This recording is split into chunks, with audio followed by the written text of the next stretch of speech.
vous voyez qu'il y a un autel dans la famille. Et cet autel, vos ancêtres l'ont érigé. Et ça peut être l'autel de la fertilité.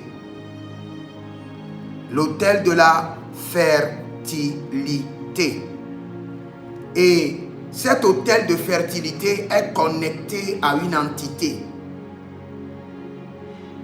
Et supposons que cette entité est l'entité de la rivière, une entité de la rivière, à qui votre père est allé. Il était là pendant des années, il s'est marié et il n'a pas d'enfant. Écoutez bien, il s'est marié pendant des années, il n'a pas d'enfant. Maintenant, il est allé vers la rivière et on lui a dit, demande l'enfant à la rivière. Et le monsieur, il vient à la rivière.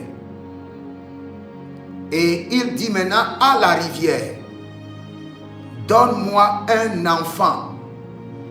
Et en retour, je te le donnerai pour qu'il puisse te servir. C'est l'alliance.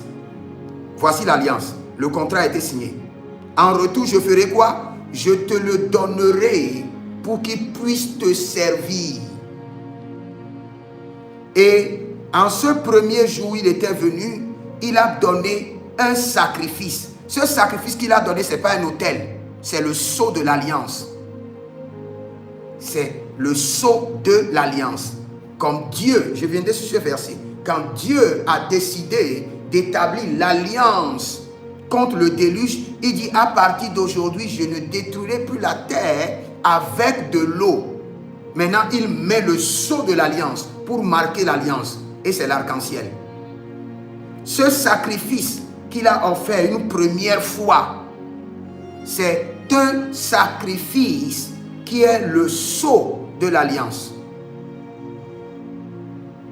Qui n'est pas ni l'autel, ni le sacrifice de l'autel, mais le sceau de l'alliance. Le sceau de l'alliance qui est encore différent du sacrifice de l'alliance. Du sceau de l'alliance qui est différent de quoi? Du sacrifice de l'alliance. Et ce premier jour, il a tué un mouton, il a fait tout ce qu'il doit faire. Le contrat a été signé. Que l'enfant lui sera donné de la forêt ou de la rivière. Et cet enfant doit revenir servir la rivière. Doit être au service de la rivière. On peut lui demander d'autres choses dans le contrat.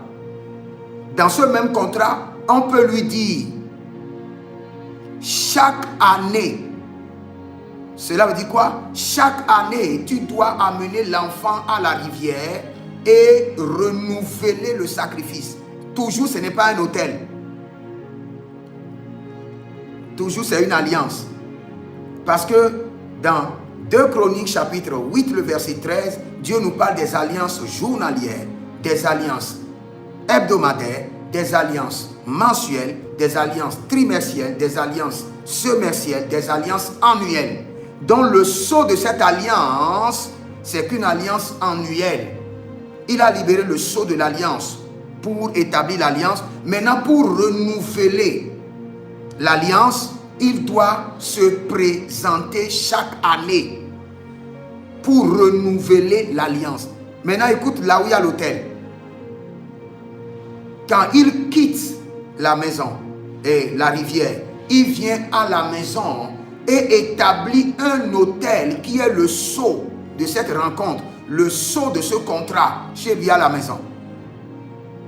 Et aussi longtemps que l'enfant ne venait pas, il n'a plus besoin d'aller encore à la rivière. Il a maintenant le sceau, le mandat de cette alliance à la maison qui signifie l'autel. Et cet autel fait quoi? L'autel est la rencontre entre lui et l'entité.